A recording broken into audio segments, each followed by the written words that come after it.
Olá, pessoal. Boa noite a todos. Oi, Tati. Oi, Leti. Tudo bem? Obrigada pela presença de vocês.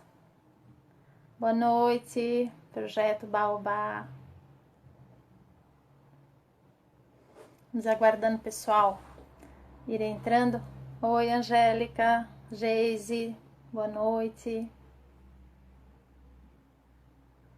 Nos aguardando nossa convidada especial, Marli Jonélia. Boa noite. Lilian, do Caminhos Artísticos Pedagógicos. Oi, tudo bem, pessoal? Obrigada, Tati. Oi, Keila, boa noite.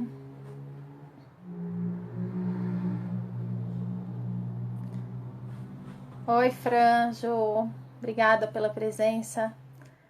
Oi, Carla, boa noite. Boa noite ao pessoal do Projeto Baobá. Marlina entrou, vamos lá, vamos chamar a nossa querida convidada do dia.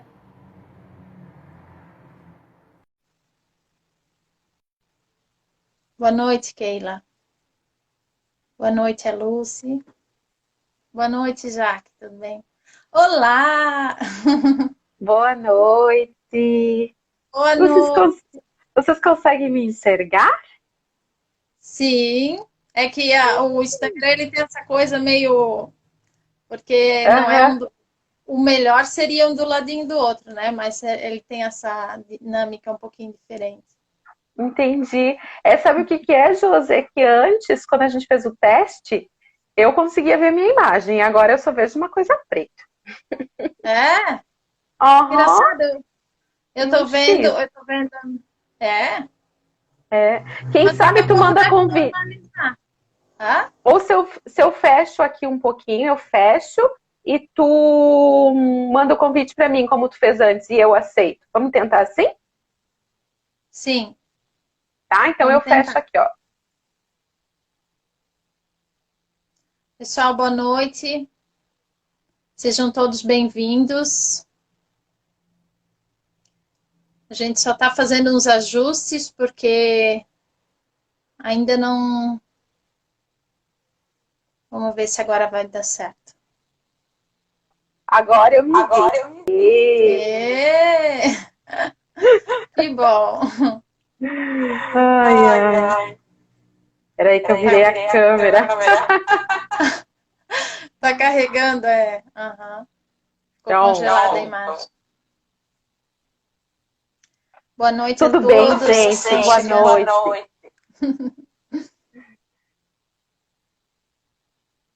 Muita gente querida, muito feliz em poder iniciar essa. Marlina tá aí? Tô Tô aqui, tô aqui, tô acompanhando. acompanhando. É que para mim tá aparecendo que tá carregando a tua imagem. Ah, Ah, é? é? Uhum. Nossa, Nossa, meu. meu. Tem Peraí, vamos tentar. Vamos ter.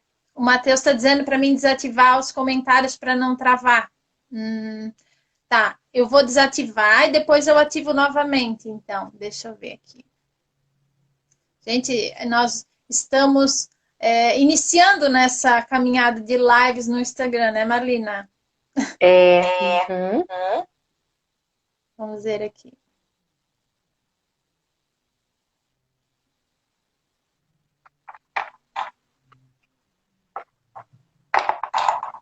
Não aparece. Eu acho que a gente vai ter que fechar e reiniciar, Marlina, o teu, porque a Jaque disse agora que não está aparecendo realmente a tua imagem. Vamos tentar de Tá. novo, então. Tá. Vamos Tá? fazer outra Fazer outra tentativa. tentativa. Pessoal, boa noite. Só um minutinho que a gente está fazendo os ajustes para dar certo com a nossa convidada especial. Certo?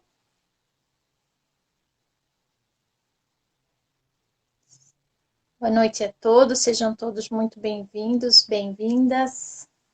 Vamos ver se agora vai dar certo. Oi, Oi, Gê. Gê. Agora sim. Que bom. Agora deu certo.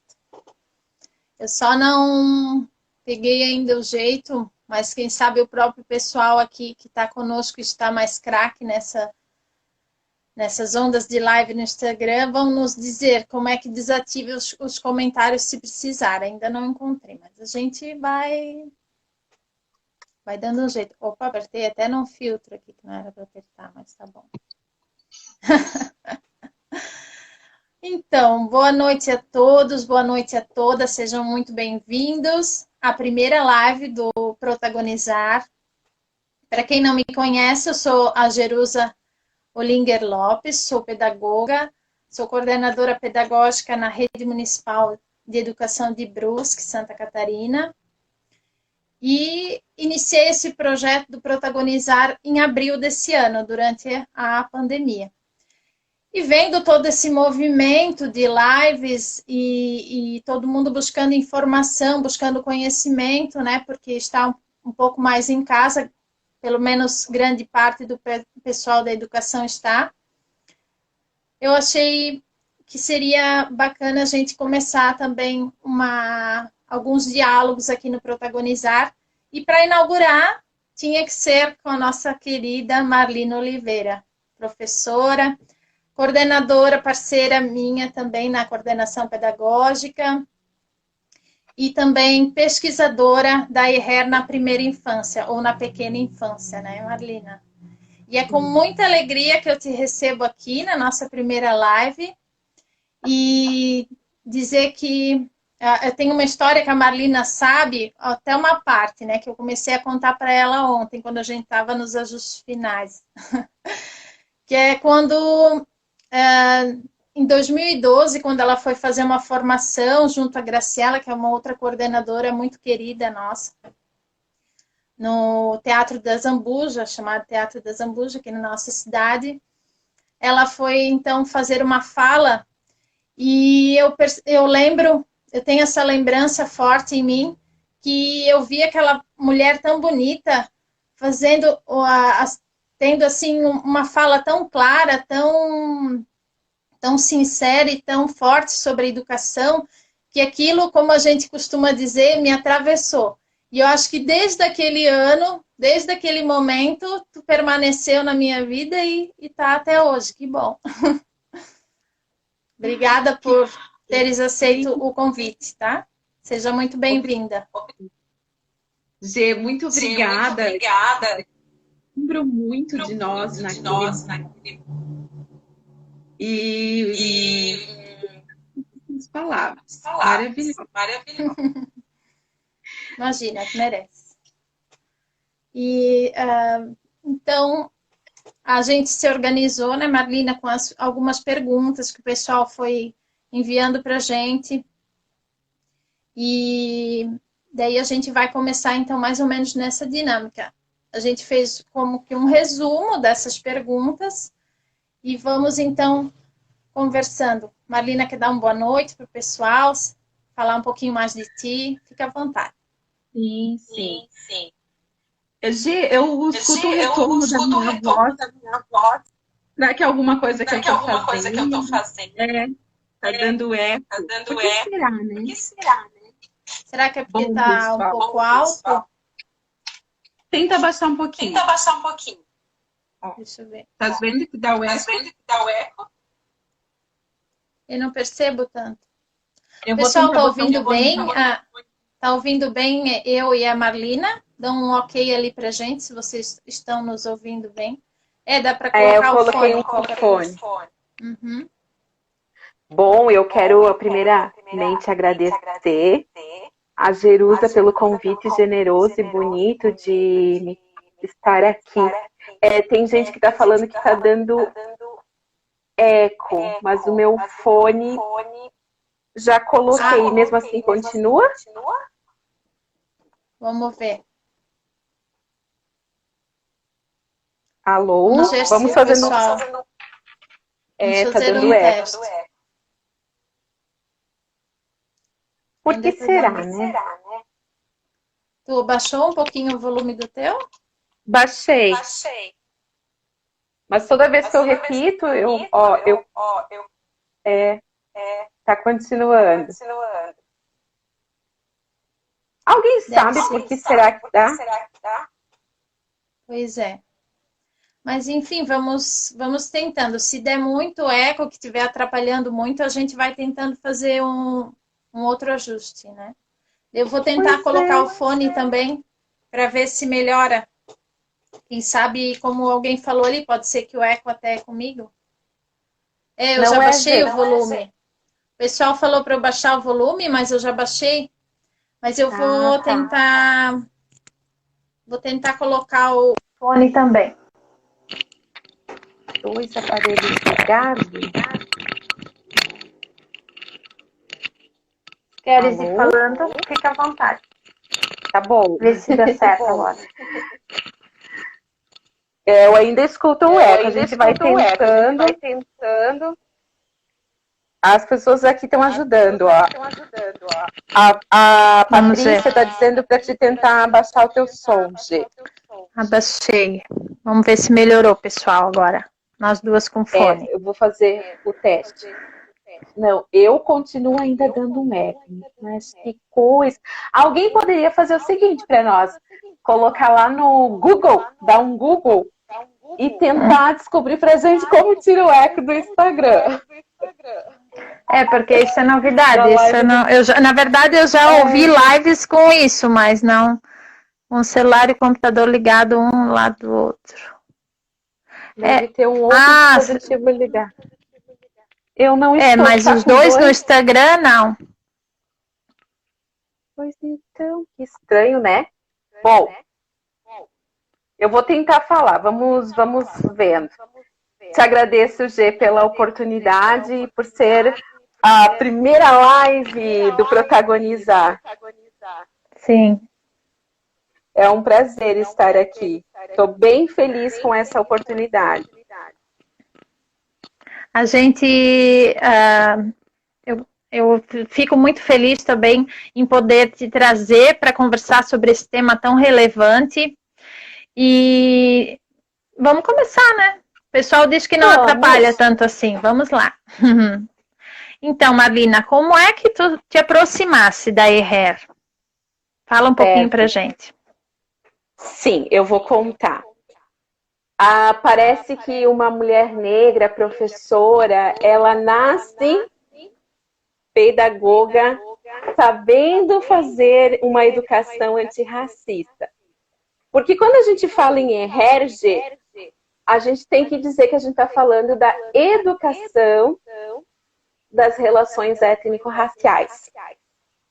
Então, a minha aproximação poderia parecer evidente. Ela é uma pessoa negra, uma mulher negra, uma educadora. Então, ela sempre teve esses princípios na prática dela. E, na verdade, não. Na verdade, o que ocorreu foi que eu aprendi, né? Eu me aproximei da temática quando a minha sobrinha que tem 9 anos hoje, nasceu, pretinha, retinta, e eu senti muito medo sobre como seria a caminhada dela pela vida. E foi aí que eu comecei a estudar e me aproximar. E eu sempre falo que o que me aproximou da temática foi o amor. O amor que eu senti por aquela criança e o sentimento de medo que eu tive diante de uma sociedade racista me fez ir atrás e aprender muito sobre como educar uma criança negra. E aí eu descobri a EHER, que é a educação das relações étnico-raciais e que ela tem que alcançar todas as crianças, as brancas e as negras. Verdade.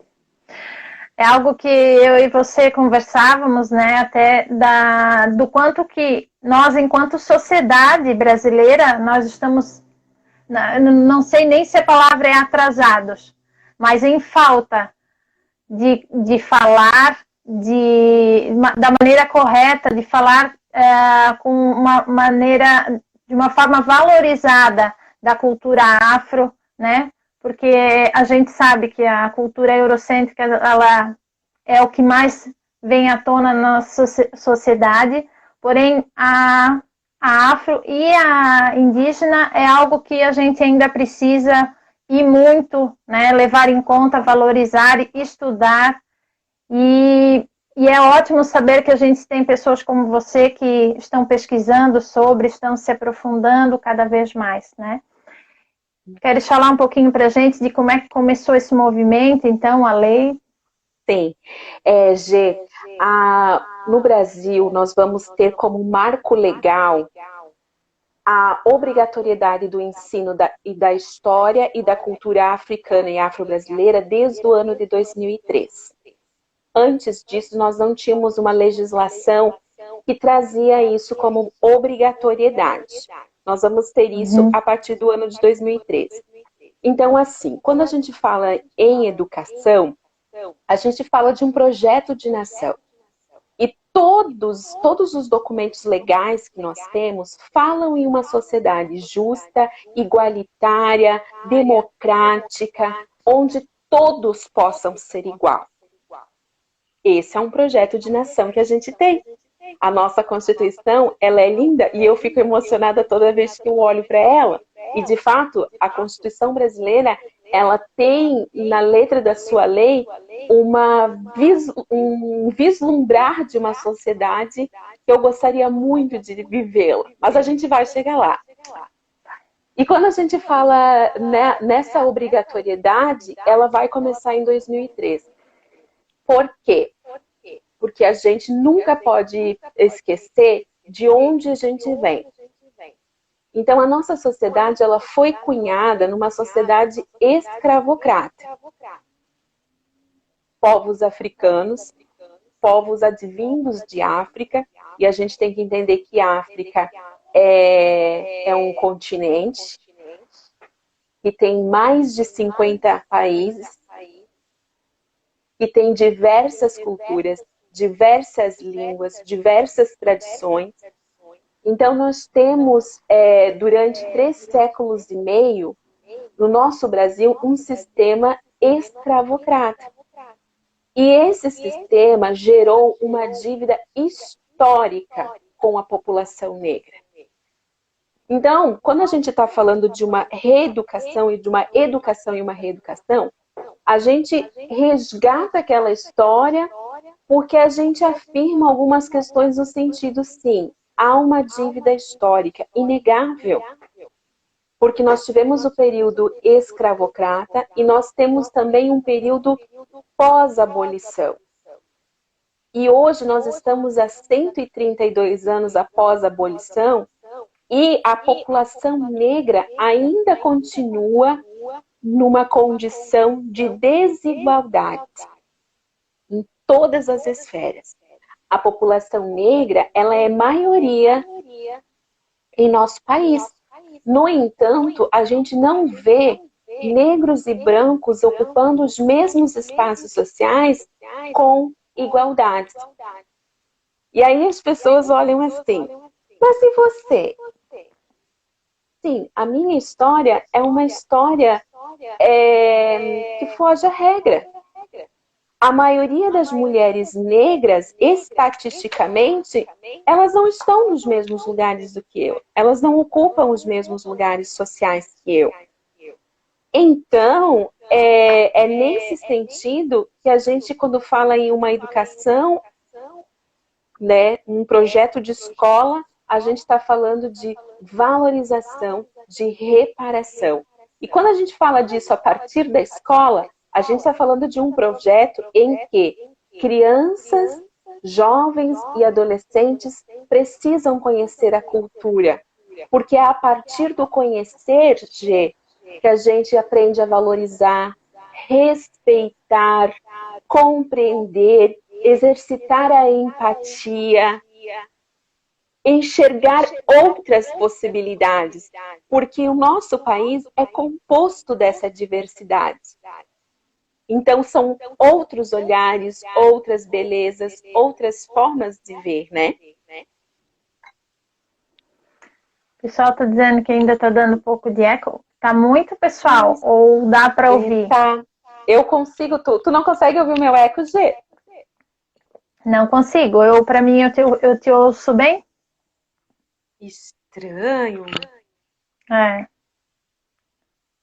Vou até desligar o meu computador para ver se de repente é ele, né?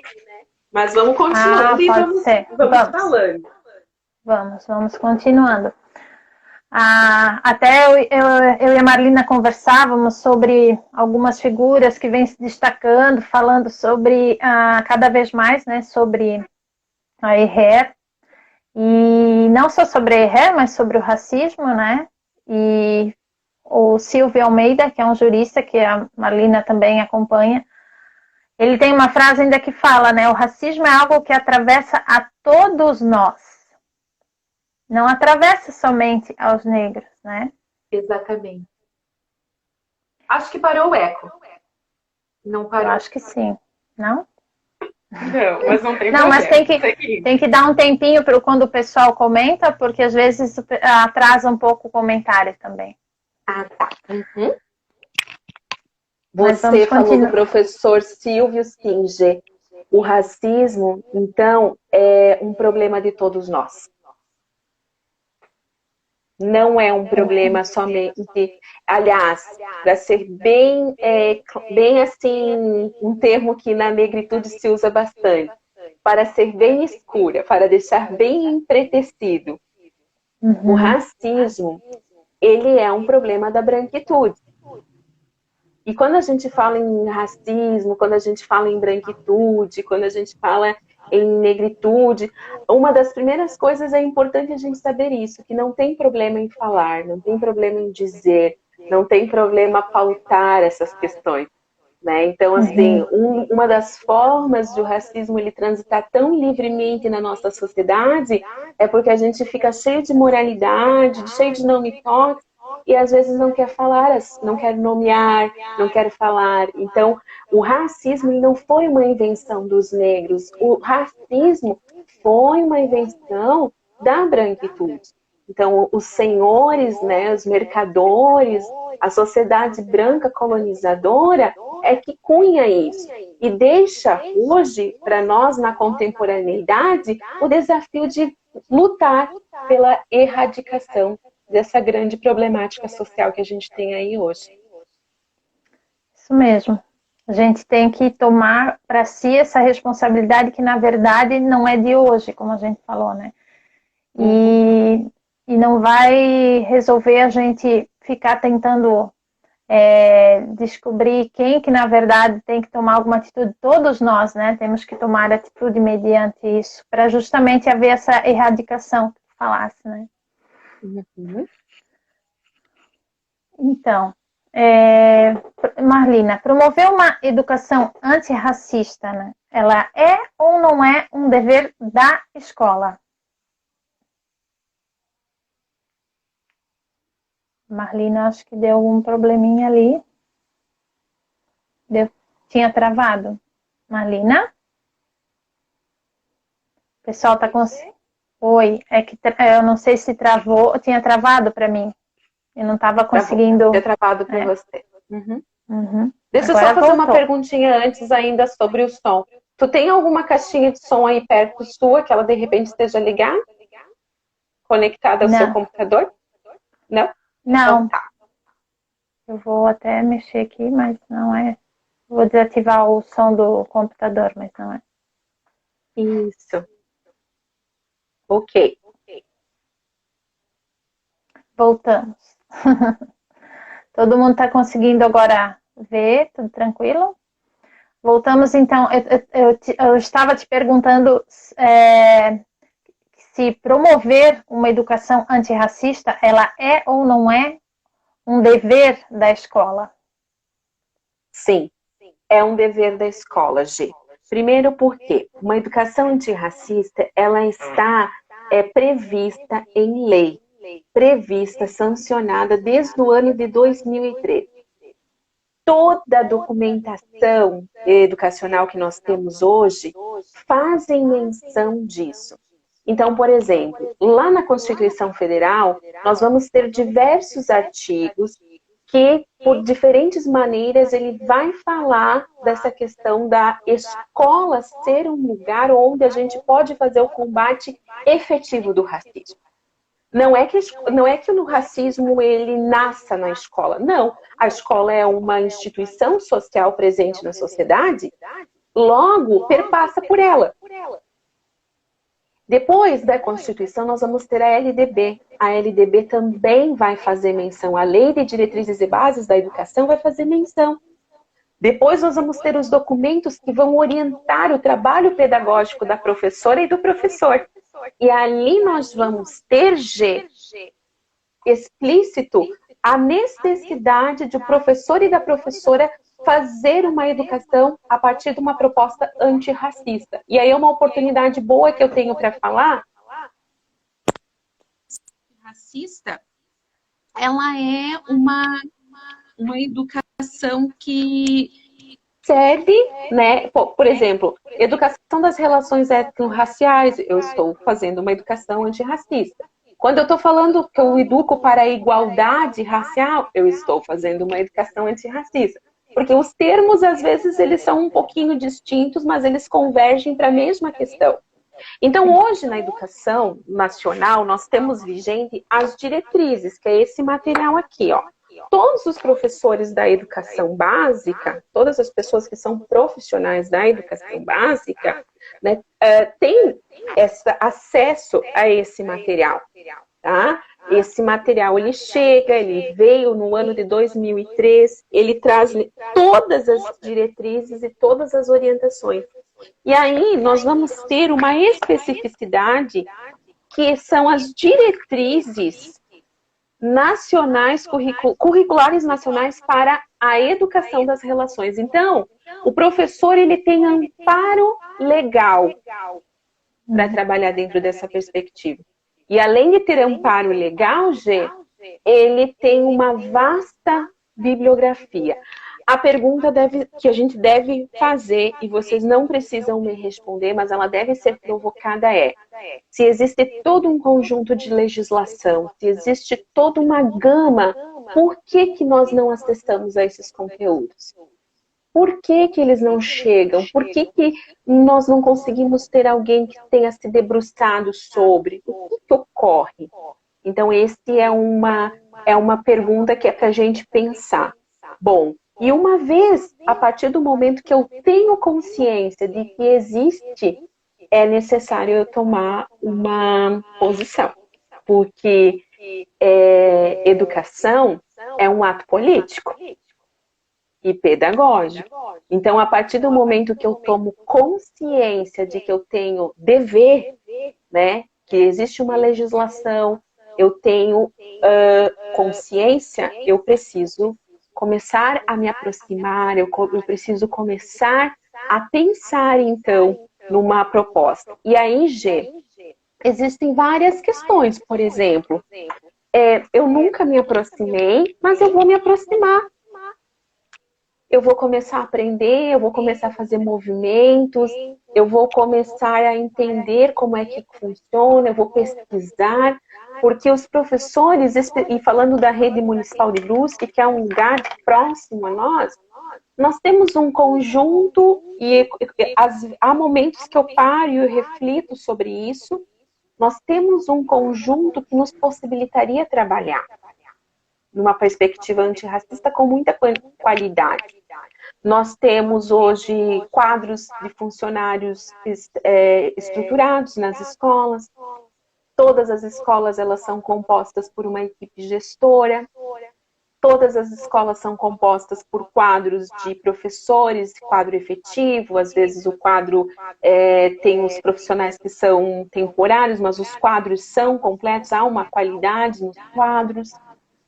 Nós temos questões, nós temos, de certa forma, estrutura. Eu estou fazendo uma análise como uma pesquisadora. Nós temos uma estrutura. Por que nós não conseguimos trabalhar? Por que nós não enxergamos essa questão e trabalhamos a princípio? Porque não sabemos, né? Por que a gente não tem... O que nos impede de fazer um trabalho? Então, são provocações que nos ajudam a pensar essa questão. E lembrando, tu até comentasse comigo, né, para deixar bem claro, não é porque o professor não tem alunos negros na sua sala que ele não deve trabalhar essa temática. Porque como tu mesmo já reforçasse, trabalhar a educação das relações, trabalhar a igualdade racial não é somente para os negros, é para todos, não é? Sim, então, é muito importante essa ressalva que tu faz. Quando eu trabalho numa perspectiva antirracista, eu trabalho para a criança negra no sentido do fortalecimento da sua cultura, das suas origens, do seu pertencimento. Eu sempre faço um exemplo assim, ó. Quando você olha para mim, uma mulher negra de 36 anos, você enxerga uma mulher que lida bem com a sua negritude? Geralmente as pessoas falam sim. Pois então, eu aprendi isso na vida adulta. Imagine você se eu tivesse aprendido isso na minha infância. E quando se trata de uma criança negra, quando se trata de uma criança branca aprendendo a valorizar outra cultura, outras estéticas, outras formas de existir no mundo, outras maneiras de se colocar no mundo, nós teríamos uma sociedade com mais empatia, com mais amor, com mais respeito. Você vê que a gente vai voltando a valores que circulam em torno da humanização, da humanidade, de se humanizar, de se tornar humano. E eu aproveito para dizer, Gê, que trabalhar nessa perspectiva não significa que não tenha-se conflitos, sabe? Trabalhar a partir da diversidade. A diversidade traz os seus conflitos. Está implícito ter conflitos quando a gente está falando de diversidade, inclusive diversidade racial. Ocorre que lidar com o diferente, e é o que o racismo faz, o racismo desumaniza o outro, e no caso o negro, porque o racismo é uma opressão social que ocorre contra a pessoa negra, por causa do seu tom de pele negro, por causa dos seus fenótipos negros, ou seja, o formato do seu nariz, a textura do seu cabelo, a textura do seu lábio. Então, tudo isso vai se transformando em formas pejorativas. Então, assim, quando há práticas de racismo no campo das relações. Mas no Brasil, o problema ele é muito mais profundo, porque o racismo também opera no campo da estruturação da sociedade. O que isso quer dizer, Marlina? Quando a gente olha para uma turma de medicina e a gente vê uma pessoa negra, duas pessoas negras, a gente vai percebendo como a estrutura social permite com que há uma raça que chega nos determinados espaços e há uma raça que está na subserviência. Então, eu falei do curso de medicina como duas pessoas presentes nele. E eu falo das empregadas domésticas, que no nosso país, no ano de 2020, a totalidade das mulheres que ocupam esse espaço são negras. Então, isso tem que revelar o quanto a sociedade ela é estruturada, porque o racismo, inclusive, ele vai organizando a sociedade brasileira. Então, é essencial que as nossas crianças elas comecem a enxergar outras formas. Verdade.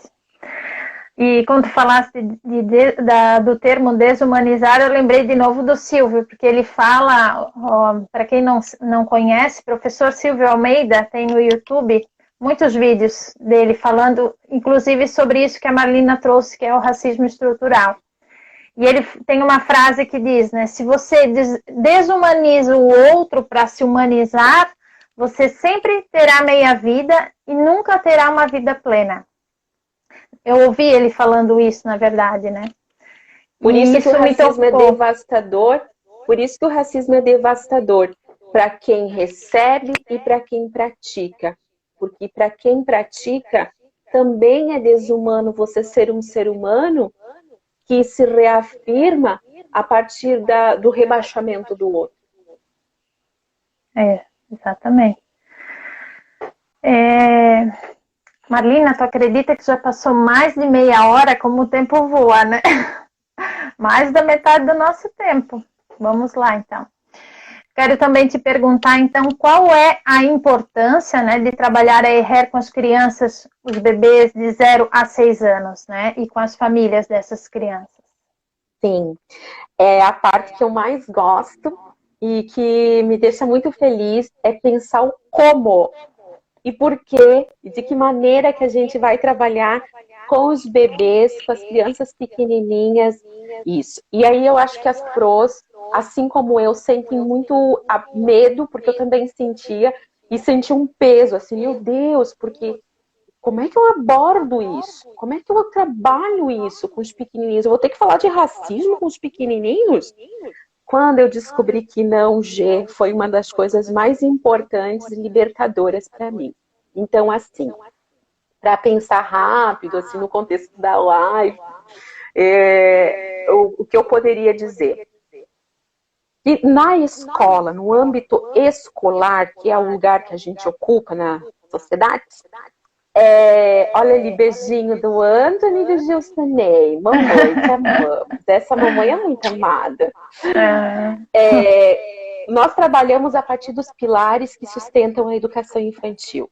Então, quais são os pilares? O pilar de que a criancinha pequenininha, desde o berçário, ela é um sujeito ativo.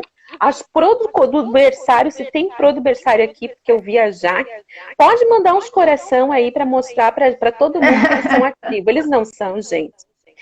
Eles fazem descobertas, eles elaboram hipóteses, eles são investigadores, eles são curiosos, eles fazem descobertas sofisticadíssimas.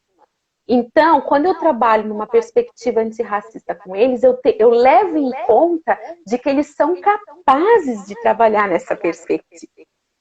Se eu levar da maneira que eles compreendem, então eles vão trabalhar. Então, esse é um dos primeiros pilares e que também dá muito nome ao teu projeto Protagonizar. E depois a gente atua num outro pilar, que é o pilar do desenvolvimento integral da criança. Então, se eu sou uma professora da educação infantil, eu tenho que entender que essa é uma perspectiva que eu tenho que trabalhar.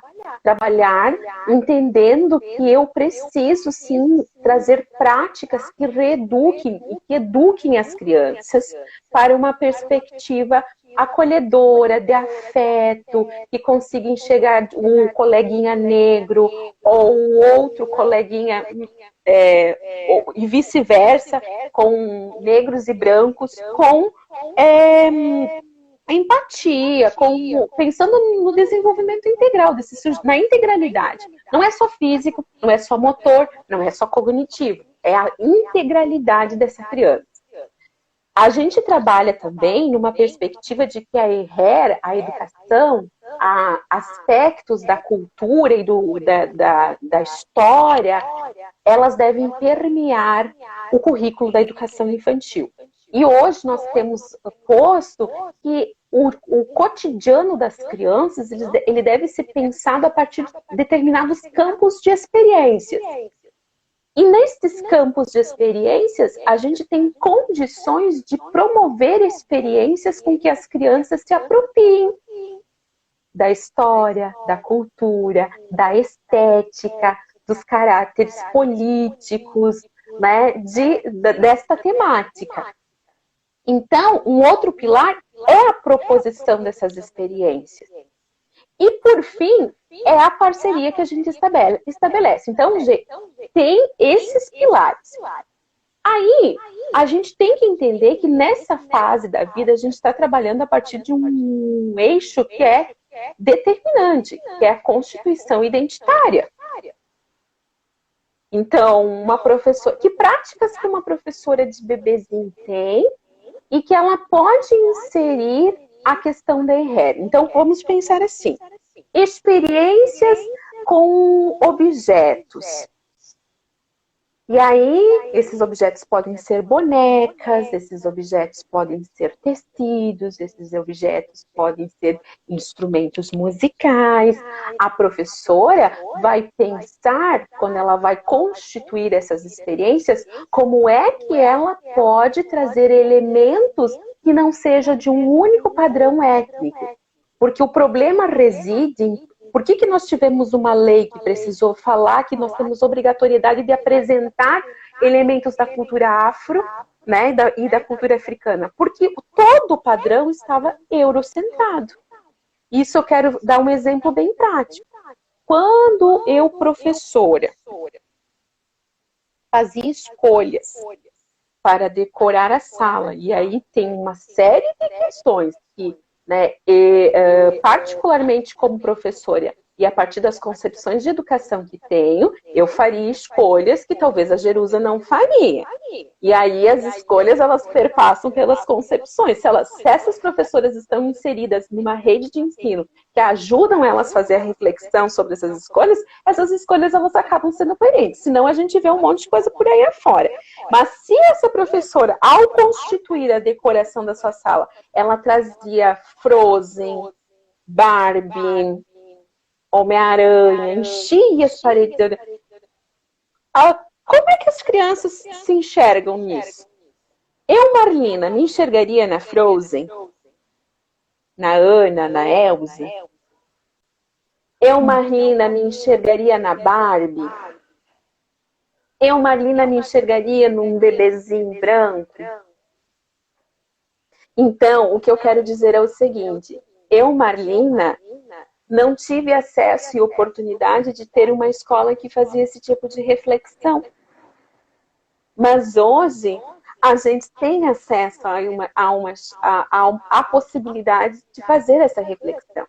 Então, as escolhas que você faz, professora, e aí eu também tenho uma questão, que não pode, eu estou falando muito rapidamente, seria muito gostoso se nós pudéssemos fazer uma oficina onde a gente pudesse fazer uma construção de um itinerário, de um protocolo, de, sei lá, elementos que pudessem nos ajudar a materializar. Mas falando muito rápido, eu quero dizer que a professora, ela não vai conseguir fazer isso intuitivamente, ela vai ter que se debruçar, estudar, ler, pesquisar, usar as palavras-chave corretas, porque o Google tem isso, o Google tem uma infinidade de informação. Eu já sei de antemão que vai ter uma fala aqui nesse protagonizar sobre mídias, esses negócios. Então, eu já sei.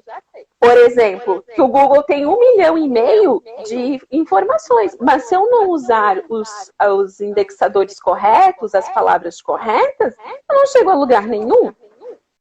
Então, eu não consigo ter uma boa pesquisa. Então, é esse movimento, né, de que é necessário pesquisar para propor. Eu só vou conseguir fazer uma experiência potente se eu souber o que eu estou fazendo.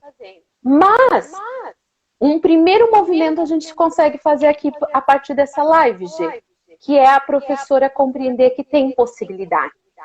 E de provocar essa professora a pensar de que ela, de repente, precisa rever e pensar se ela conseguiu implementar. Então, por exemplo, eu consegui trazer algumas coisinhas diferentes para mudar um cenário da minha sala de aula. Eu consegui, de repente, através das minhas proposições, trazer outras estéticas, outras formas de decorar as paredes, porque o que povoa as paredes da minha escola? As imagens que fazem parte, qual é a cor das pessoas? Porque o bebezinho pequeno, a criancinha pequena, ela precisa ver as diferentes possibilidades de se constituir. Então, o que está imperando na minha escola? É um padrão eurocentrado que valoriza a cultura branca? Ou eu consigo também ter outras possibilidades, outras formas? Porque isso vai ajudando as crianças a se constituírem de uma maneira positiva. E a EHER tem essa função. Na educação infantil, é a possibilidade das crianças se constituírem positivamente. As crianças negras terem condições de se perceberem lindas, de se perceberem assim, bonitas no seu jeito de existir, positivamente, e as crianças brancas entenderem que existem outros padrões também, né? De beleza, de enfim. Então, são possibilidades que a gente precisa pensar. E aí que tá, porque eu sou uma defensora, Gê, de que a responsabilidade, ela não é só da professora. A professora tem uma parte nessa responsabilidade. Mas a secretaria tem a sua, a Secretaria da Educação tem a sua, de fornecer, porque esses materiais custam dinheiro. A gestão escolar, né? A gestão escolar tem um papel determinante, porque também é quem gere o dinheiro público que chega por meio de programas, o quanto é destinado para comprar brinquedo, para comprar mobiliário. Mas os professores também têm que ter uma ação política, porque eu na gestão, eu às vezes penso assim, quanto que eu vejo um professor ou uma professora brigando, porque é disputa, e quando eu falo de briga, vocês não me interpretem mal. Eu tenho umas forças de expressão, mas é disputar, gente, não vamos arrumar telhado, vamos comprar, vamos arrumar o pedagógico, porque eu, na coordenação pedagógica, eu sinto falta, assim, eu sei que tem prioridades, eu consigo entender, eu estou numa escola e na mesma escola há 10 anos, e eu sei que existem prioridades, mas o pedagógico, às vezes, acaba no ombro da professora, tá? Que está ali segurando, né? E as outras partes que precisariam corresponsabilizar-se pelo pedagógico fica um pouquinho assim, sabe? Um pouquinho solto. Então, tem que ter investimento financeiro pesado. Tem que ter a formação de professores, porque não é assim, baixar a cabeça e venha Espírito Santo e me ensine EHER. Não.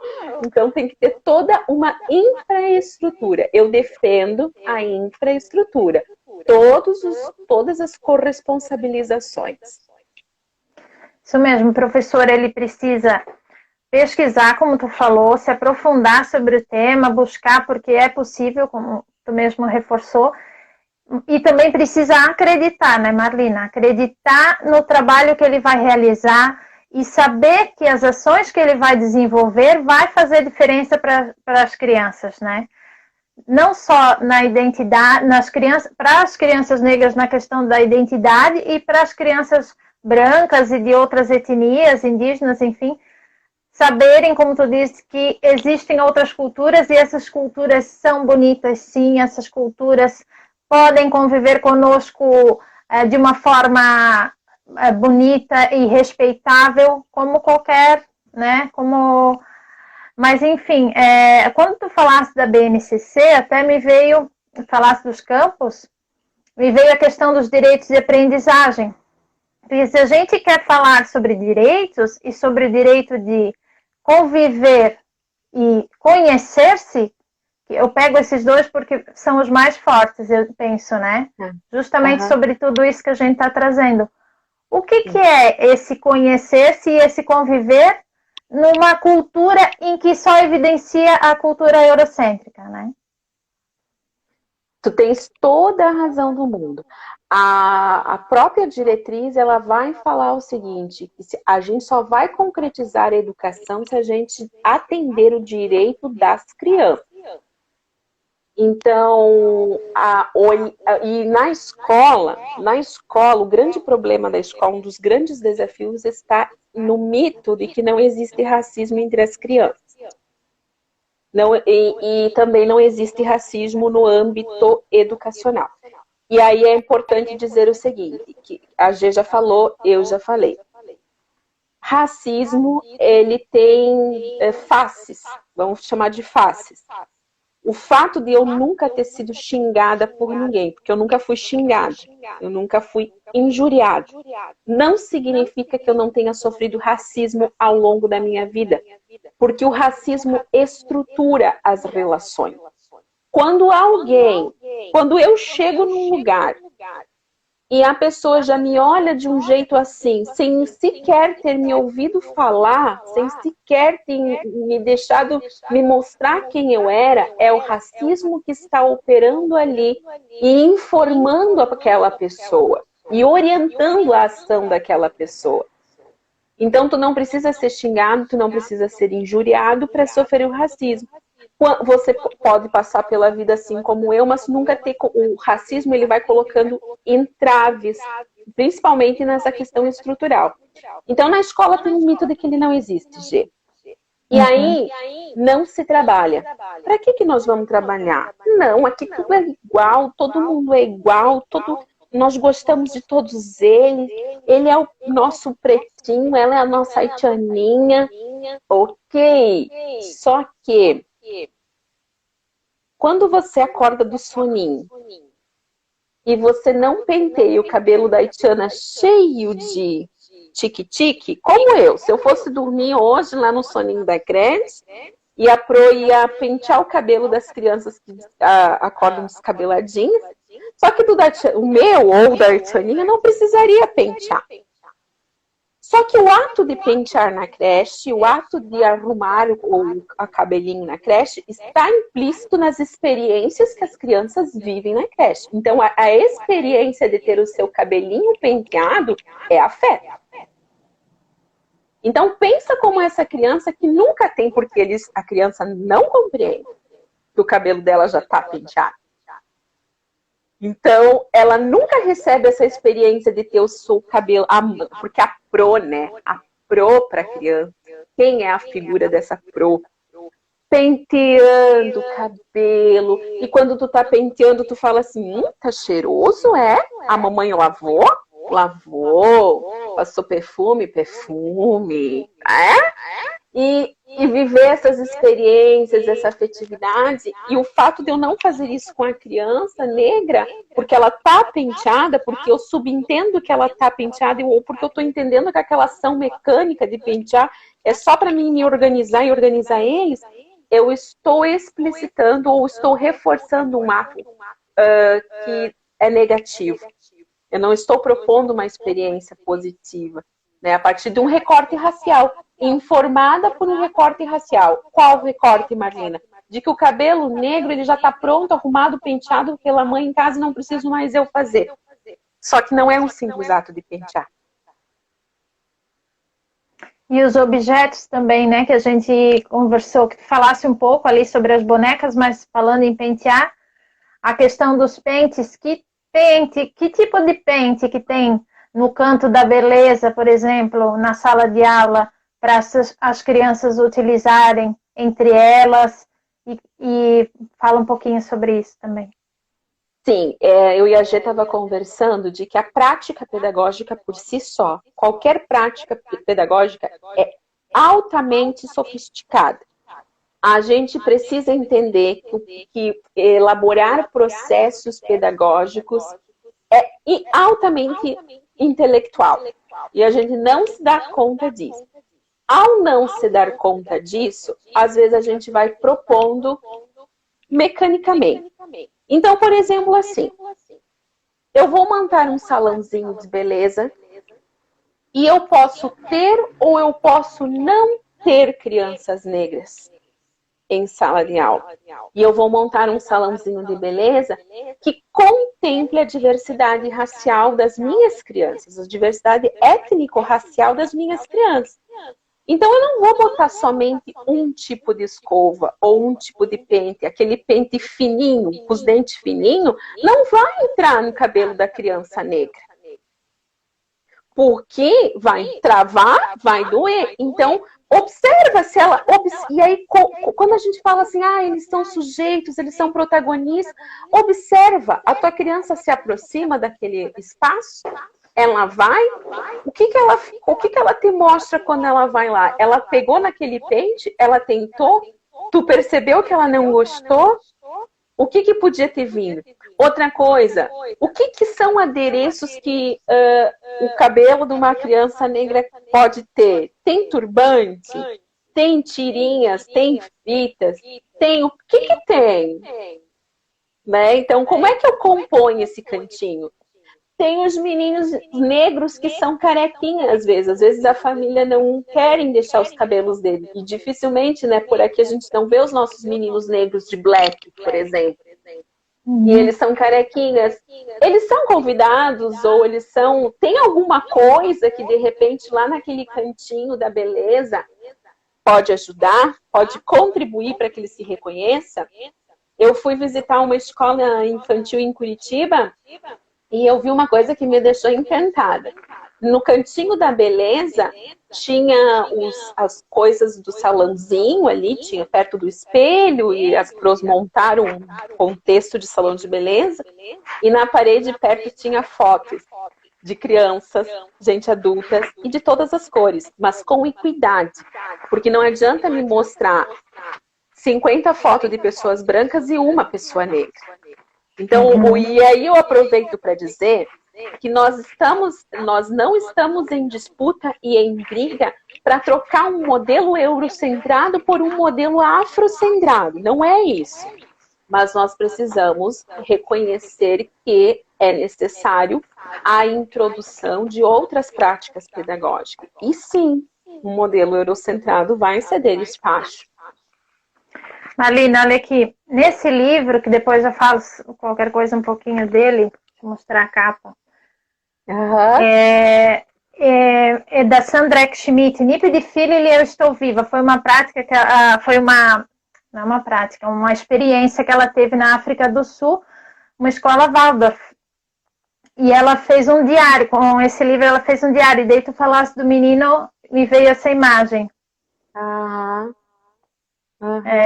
Eu lembrei dessa imagem do livro, que é os meninos brincando de raspar o cabelinho. Então eles usavam toquinhos de madeira e faziam como se fosse a maquininha para raspar o seu cabelo. Já é uma forma dos meninos brincarem e terem algo para se identificar, né? Exatamente. As próprias massagens, né? Uma outra coisa, e quando eu falo isso, eu sempre gosto de falar assim, ó, da onde que eu falo isso? Eu tô falando do achismo da minha cabeça? Não. Marlina, só um minutinho, vou ter que te interromper. É que falta 3 minutos, eu acho que falta. Pensa. Vai cair. Vamos perguntar para o pessoal se eles querem que a gente volte. Eu não sei se tu pode voltar. Claro, eu posso, mas se o pessoal não quiser, a gente fica dormindo. Pessoal, se quiserem que a gente continue, dá um ok ali pra gente no chat e nos comentários. E aí a gente então vai encerrar a live. Acho que até já poderia encerrar, porque faltam 2 minutos. A gente já vai preparando, né? Conversando sobre. E a gente volta. Então, o pessoal está pedindo para continuar, Marlina. Então, porque está interessante. Realmente, a gente ainda não terminou as coisas que a gente até tinha se proposto a falar um pouquinho, né, Marlina? E então, a gente vai encerrar e já vamos retornar, pessoal. Então, não esqueçam de clicar novamente e voltar na live conosco, tá? Certo, Marlina? Tá bom. Então, eu encerro. Até daqui a pouquinho, pessoal. Tá bom. Não deixem de voltar. Olha só, um monte de gente amiga aqui me mandando beijo. Até uma pró da faculdade, lá do Rio Grande do Sul. Que lindo! E a mãe dela, Dona Valmi. 2 pessoas que trabalharam comigo, Gê. A mamãe da Procátia me viu adolescente. E a Procátia já me viu na faculdade. E ela tá dizendo que eu me tornei uma pessoa autônoma. 24 segundos, vai acabar. Pessoal, voltem conosco. Desculpe que a gente não conseguiu ler os comentários, mas é que o papo está muito bom, né? Voltem conosco que a gente vai retomar.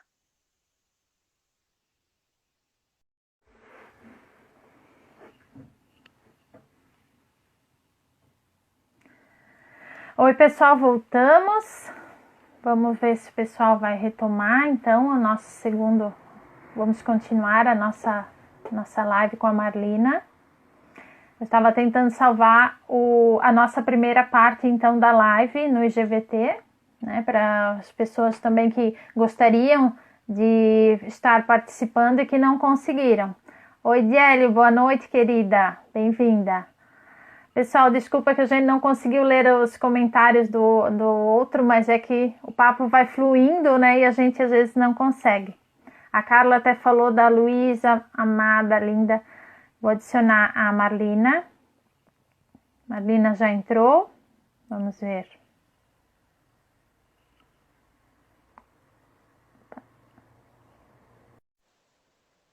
Vamos continuar então. A Marlina já vai entrar. Pois muito obrigada a todo mundo. Oi, querida. Que bom. Acho que agora passou o eco. Passou. Eu acho que sim. Era só uma questão de ter reiniciado.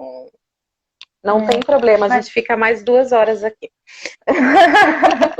Mas o pessoal antes, eu acho que já falou que já tinha normalizado, eu acho, pelo que o pessoal falou.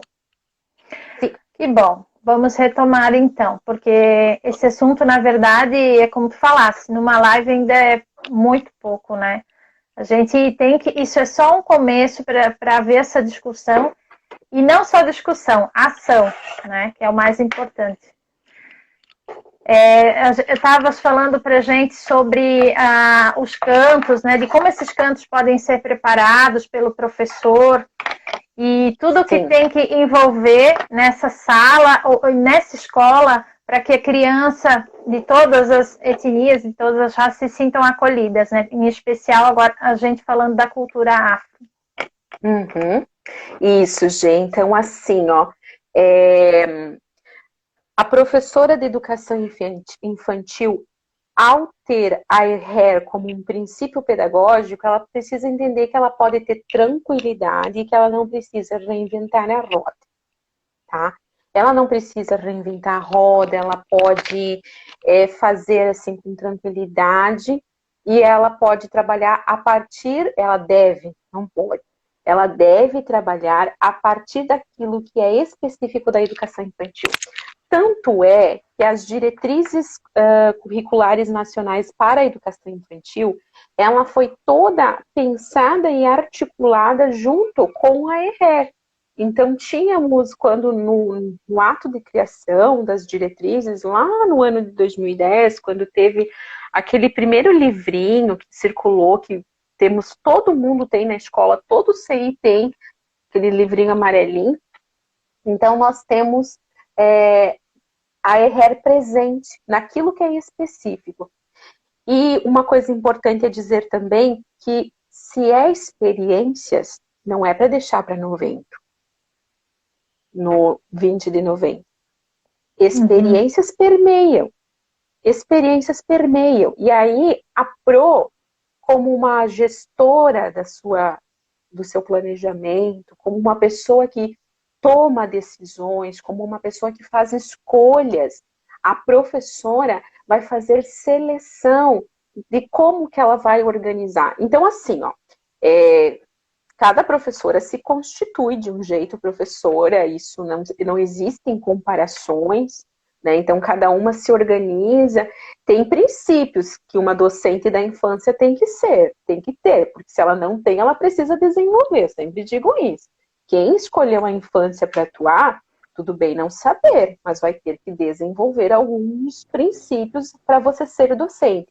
Agora, você tem autonomia para fazer as suas escolhas. Se eu fosse uma professora da infância, eu teria que pensar assim, bom, eu vou ser uma professora da infância que vai contemplar os direitos das crianças e vai atuar numa perspectiva antirracista desde o primeiro dia de aula. Então, como é que é isso, Marlina? Eu vou trabalhar com os elementos né? Então, por exemplo, quando eu for fazer um piquenique lá fora no parque, eu vou levar uma toalha de motivos afros, por exemplo. Já estou trabalhando. Hoje eu vou contar uma história de animais. Amanhã eu vou contar uma outra história de não sei o quê. Mas a próxima história que eu vou contar na semana, eu vou trazer uma de temática étnico-racial. E aí, o que é uma literatura de temática étnico-racial? É uma literatura que tenha moralzinha da história, não devemos ser racistas? Não. É uma literatura que tenha personagem negro. E o personagem negro, ele tem que estar positivamente representado. Não pode ser o negrinho do pastoreio. Deus me livre. E bota o negrinho no formigueiro depois, né? Então, assim, a gente tem que trabalhar com uma perspectiva positiva. E a história pode ser qualquer uma. Por exemplo, então tem alguns exemplos, ó. Antonieta, da professora Eliane Debus. Né? Antonieta foi a primeira deputada negra, primeira deputada estadual negra, mulher do Brasil, primeira deputada mulher do Brasil e negra, né? Professor e catarinense. Aí a gente tem esse aqui do Emicida, que é Amoras, é um amor, esse livrinho aqui. Então a gente vai ter algumas possibilidades de trazer a partir, por exemplo, da literatura. Então eu estava falando, eu usei uma toalha diferente lá, eu tomo cuidado de na literatura trazer o pertencimento étnico, não importa, né? Não importa a história, não precisa ter moral, nem deve, né? Na semana seguinte eu vou propor um cantinho com bonecas e vai ter duas bonecas negras, enfim. Na outra semana eu vou construir com eles um trabalho onde eu vou, sei lá, eu vou criar barraquinhas dentro da minha sala, tocas. Então eu vou trazer alguns elementos que remetam à cultura. Então é isso que eu quero dizer. As crianças precisam ir tendo acesso ao que a gente vai chamar de artefatos culturais e experiências que valorizem, porque como a Jerusa falou, se a gente não considerar o pertencimento racial, né, como um princípio, a gente vai estar negando o direito de crianças negras e de crianças brancas a viverem experiências positivas sobre ser negro. E a gente vai estar contribuindo para a perpetuação do racismo. Da mesma forma que se a gente não falar sobre, não trabalhar a temática e fizer o silenciamento, nós também estaremos perpetuando, porque silenciar é concordar e ser conivente, é acordar. Então, a gente precisa fazer a abordagem. Exatamente. É preciso trabalhar de forma séria, comprometida, e, como a Marlina falou, que não se torne algo que vai ser trabalhado no Dia da Consciência Negra, que não se torne algo que vai ser trabalhado como um projeto de um período do ano. Isso tem que estar inserido, como diria nosso querido professor Altino, no cotidiano, né, nas minúcias da vida. No cotidiano das crianças isso tem que estar inserido para que essa cultura seja de fato valorizada, né? Não seja algo que agora nós estamos na Semana da África. Não. Isso tem que acontecer o ano todo, né? Do início ao fim do ano. E, enquanto coordenadora, eu até falei para a Marlina, esses anos todos, a gente trabalhava, sim, de forma equivocada. Agora, há pouco tempo, que a gente vem percebendo a importância de trabalhar isso de uma forma séria o ano todo, e não somente com um projeto que tem uma durabilidade pequena, né? Então, os materiais para se trabalhar, né, Marlina, tu já falasse um pouco ali. Também comentei com a Marlina sobre algumas coisas que eu vi na TV, né, em questão de vídeo. A Marlina colocou os livros ali.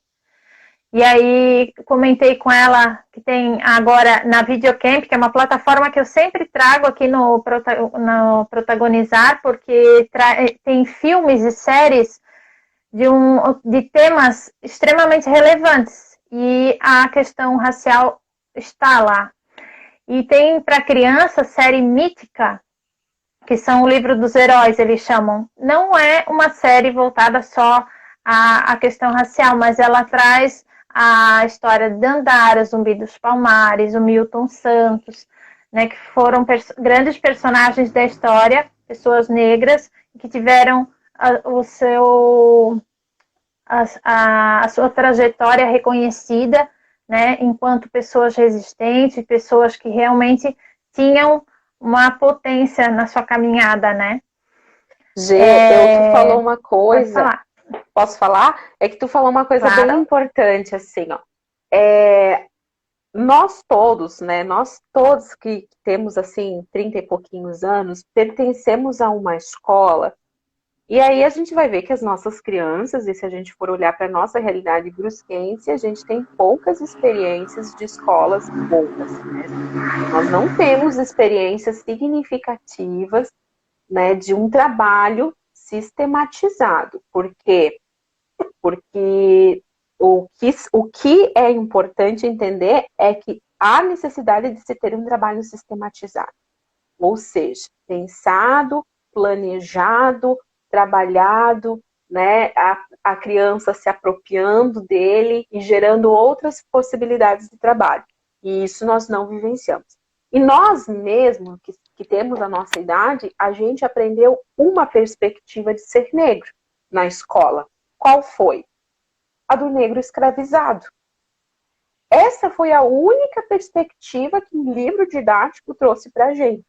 E eu sempre me lembro de uma experiência que eu vivi quando eu tinha 9 anos de idade, tá? Quando eu estava na 3ª série, e foi a primeira experiência que eu vivi de educação nesse sentido.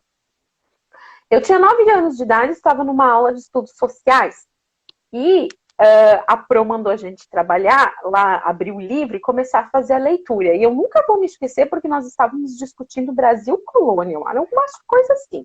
Eu tinha 9 anos, estava na 3ª série. Alguma coisa, era estudos sociais o nome da disciplina ainda. Era um assunto que nos levou a uma página que eu vi uma imagem que me chocou.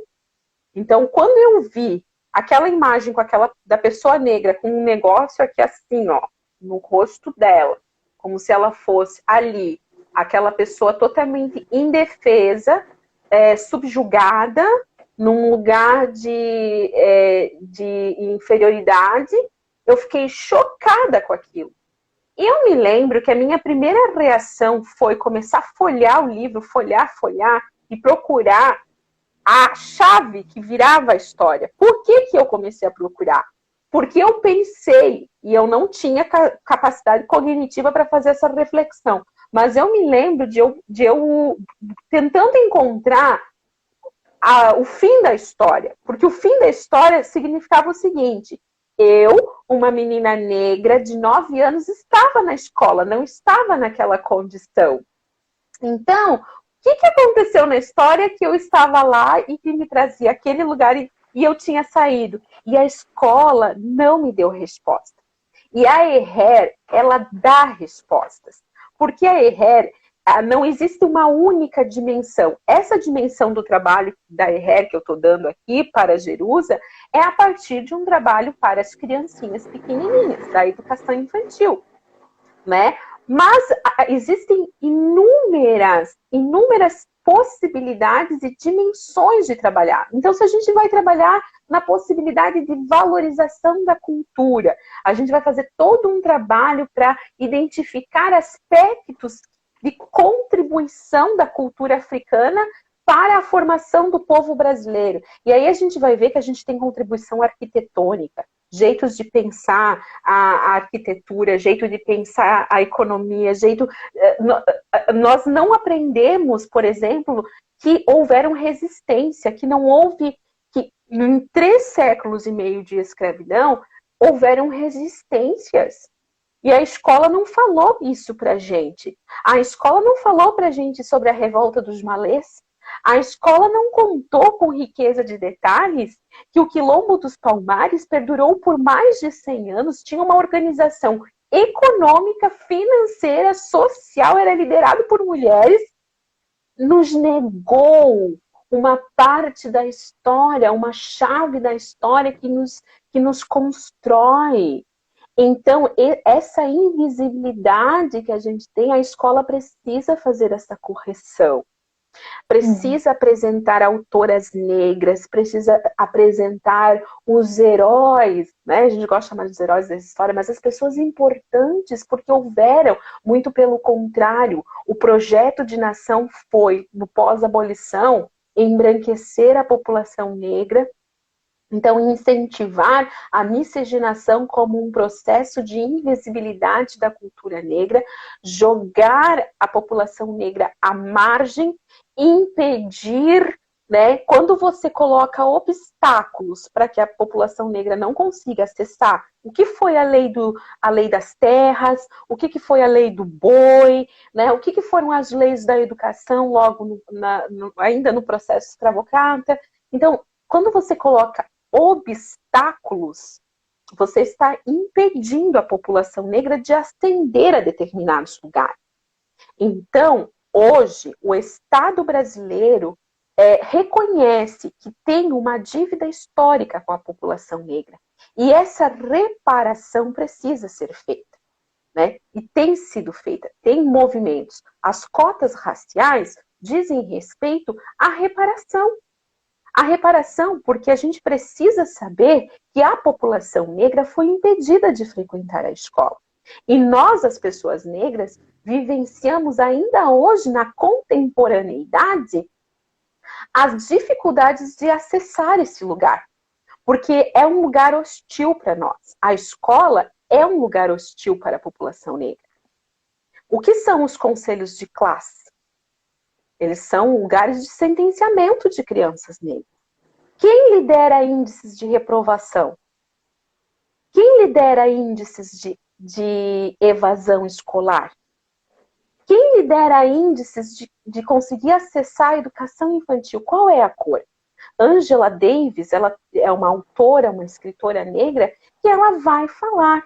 Nós precisamos olhar a partir dos elementos raça, classe e gênero. E aí a gente vai ter a mulher negra na base da pirâmide social, porque são as mais afetadas. Mulheres negras, né, empobrecidas, que vão ser as mais afetadas. Então o Estado tem um papel. E a educação, quando assume uma educação antirracista, ela está, sim, atuando numa perspectiva de erradicação do racismo e de correção. Porque os termos são esses: valorização, reconhecimento e correção. Isso mesmo. Tem que acontecer em todos os segmentos, com certeza, Marlina, não só na educação infantil, né? Então, e sobre essa questão, relação professor-aluno, educador-criança, a gente já falasse um pouco, né? Como é que essa relação se dá? E aí a gente conversava até sobre um exemplo que eu vi num vídeo do YouTube de um projeto de igualdade racial na educação infantil, em que a professora, ela falava, né? Como é que se dá essa relação? Por exemplo, quando um bebê negro, um bebê branco, aliás, arrasta uma cadeira para se deslocar no espaço, ele está se desenvolvendo. Quando um bebê negro faz a mesma coisa, ele está fazendo bagunça. Então, como é que se dá essa relação? Às vezes isso acontece sem o educador nem se dar conta, digamos assim, né? Essas coisas de... eu li nos comentários aqui do pessoal que está com a gente, falando, quando tu falasse até do pente, eu nem tinha me dado conta. Então, muitas coisas que a gente não vem se dando conta, né, Marlina? E aí as relações vão ficando cada vez... Pode falar. Desculpa, Zé. Assim, ó, é que você traz uma coisa que ela é muito importante no sentido que, e eu estava terminando a live passada, a outra parte falando disso. Não é achismo, não é mimimi.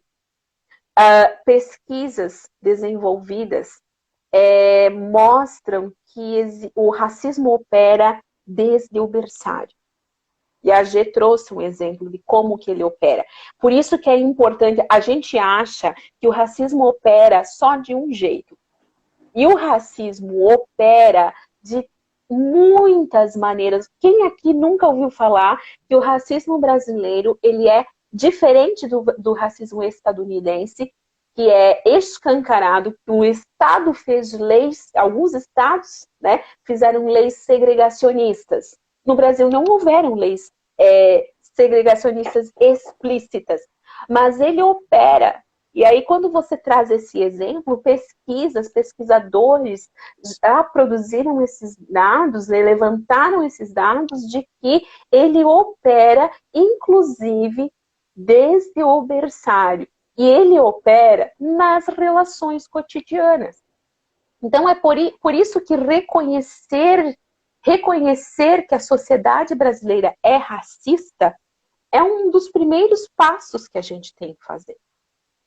Reconhecer que existe diferença entre as formas de operar. Eu, Marlina, do jeito que eu não sofro o racismo da mesma forma de que uma pessoa negra, uma mulher negra, um pouquinho mais tímida, que quem já olha para mim, já me conhece, sabe que não vai poder operar o racismo me afrontando frontalmente. Então, outras formas vão ocorrer.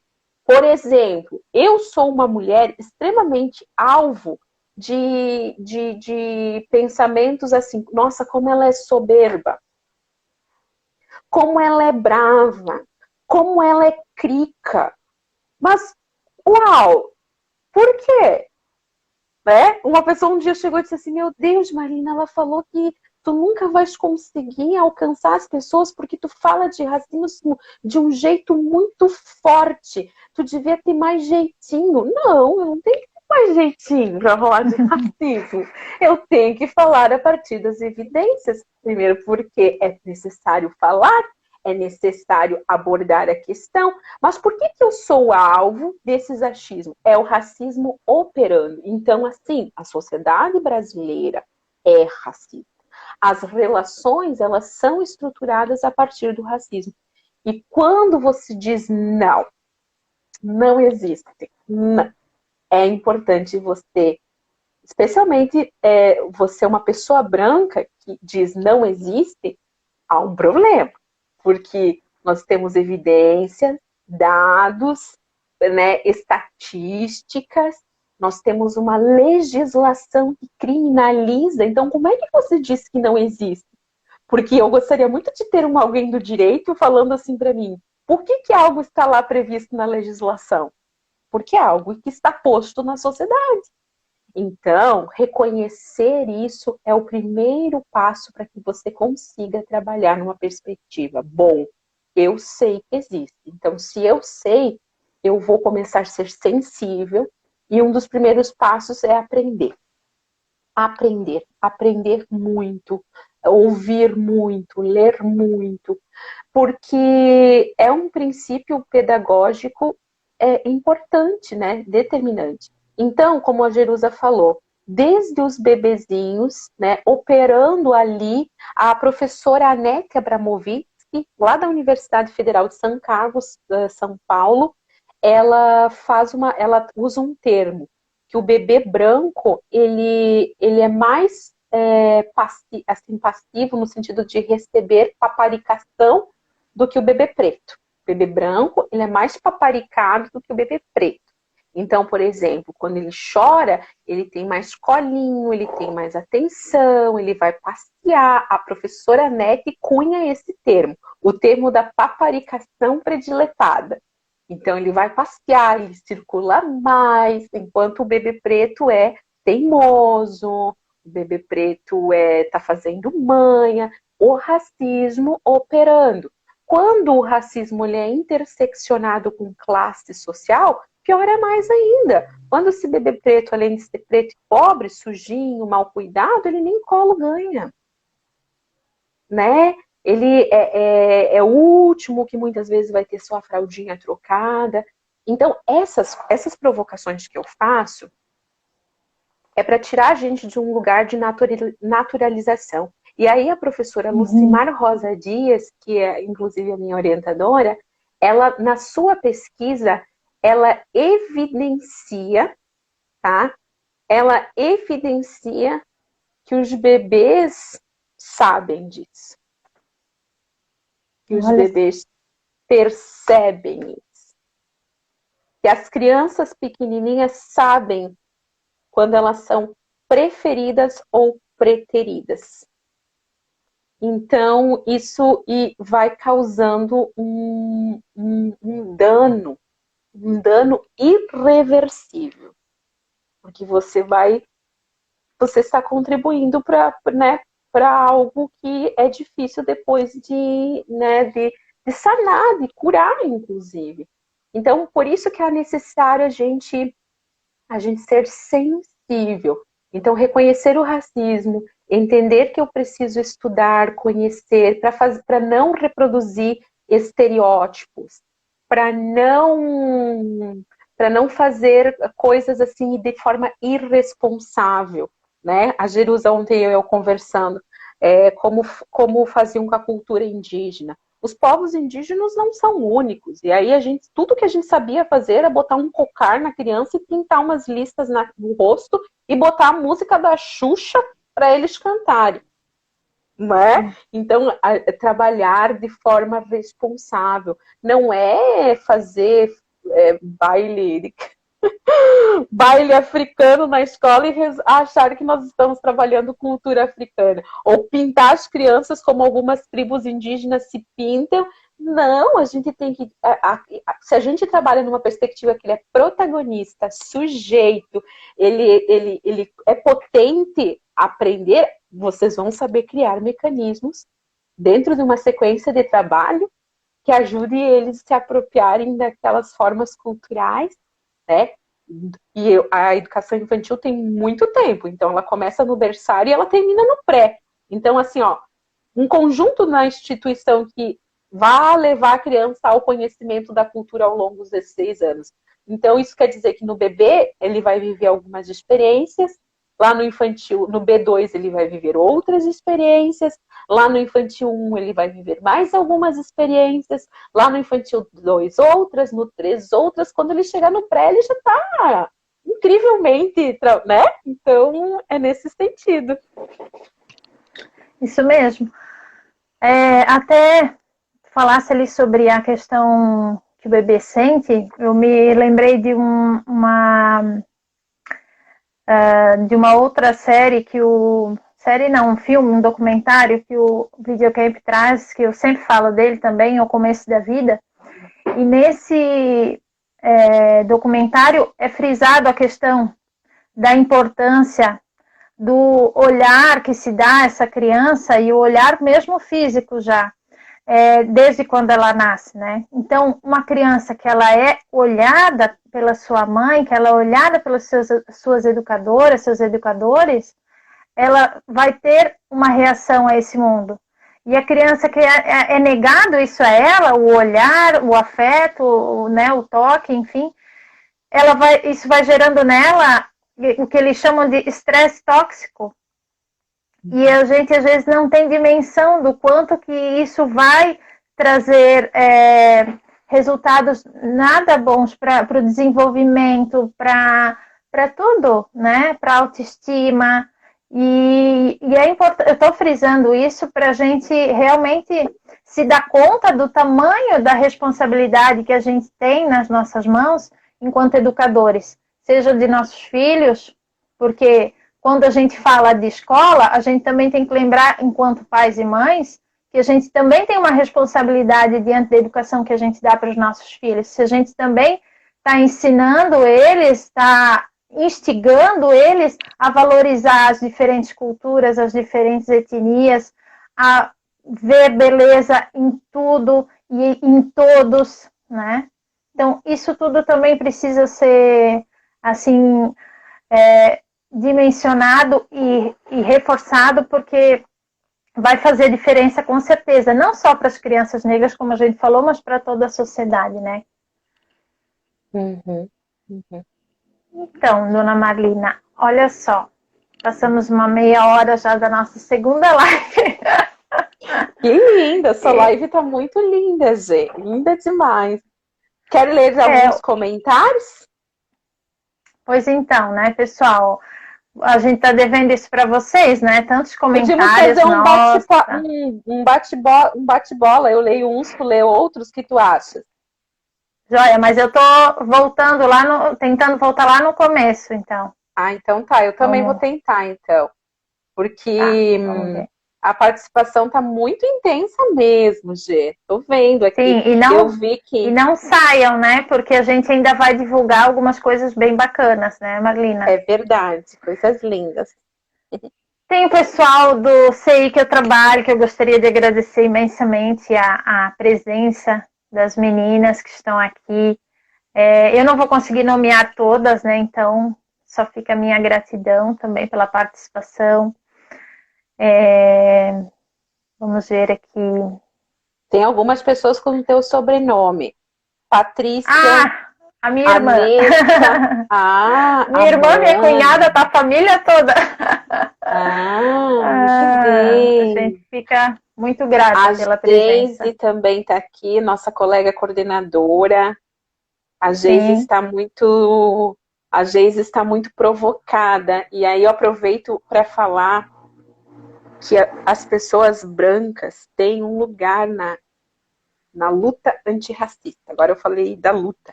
A pessoa branca, ela tem um lugar. A minha priminha de 15 anos fez uma live junto comigo e outras duas meninas do Instituto Federal nesse domingo. lindo. Três lindas. Meu Deus, eu fico encantada com essas meninas, como eles são ligados.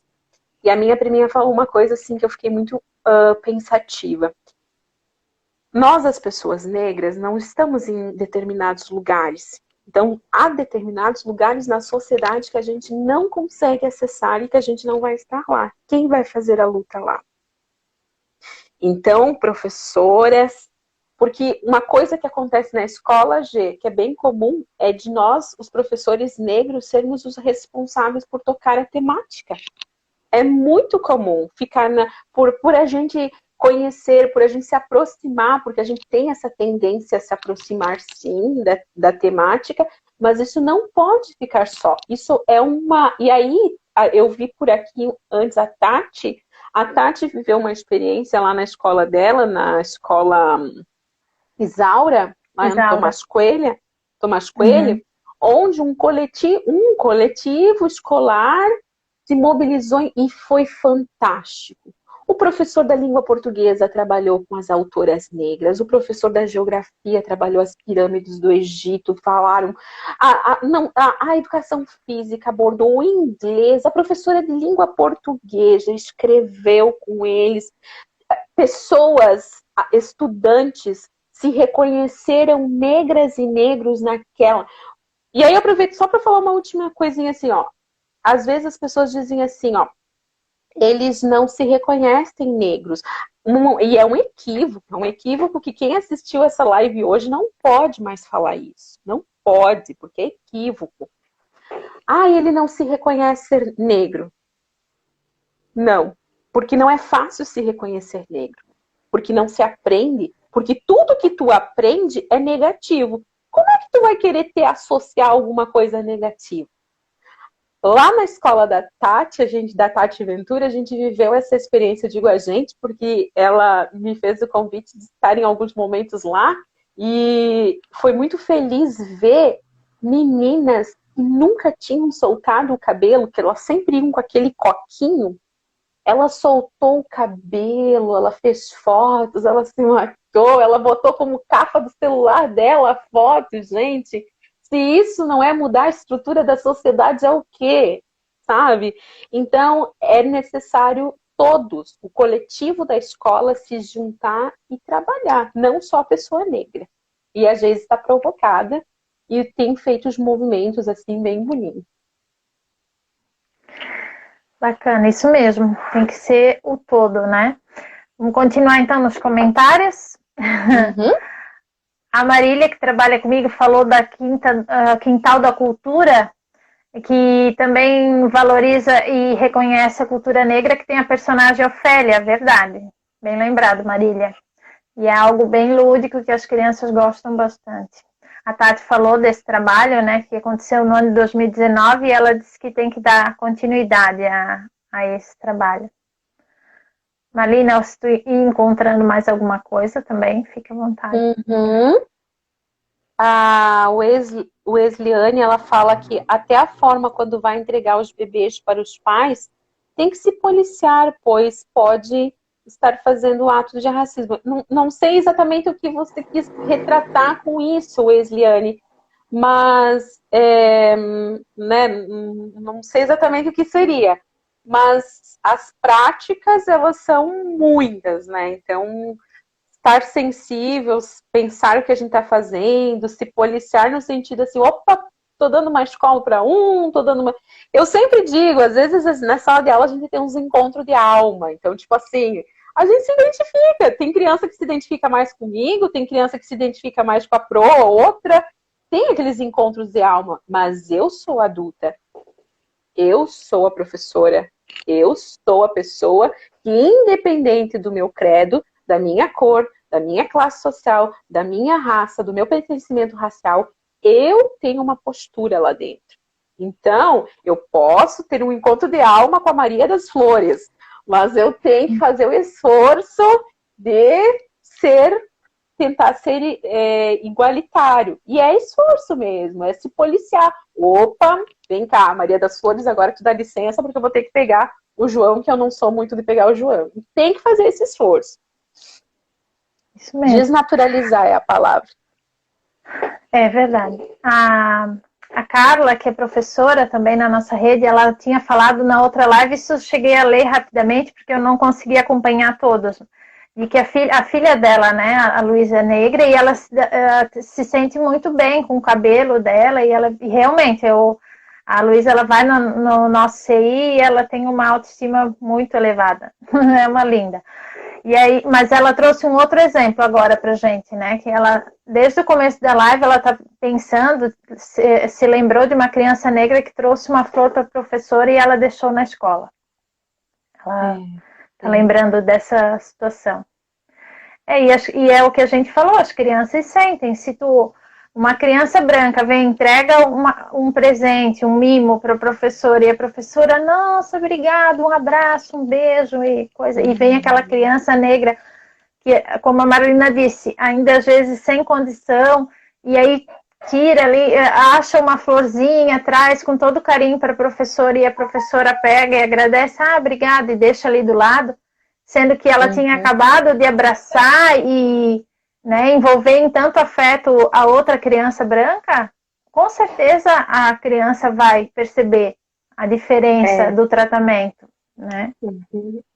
Então tem todas essas questões que às vezes a gente não se dá conta, ou se dá, né, Marlina, mas acaba, como tu disse, querendo maquiar muita coisa, dizendo que isso é mimimi, de que o racismo não existe, por aí vai, né?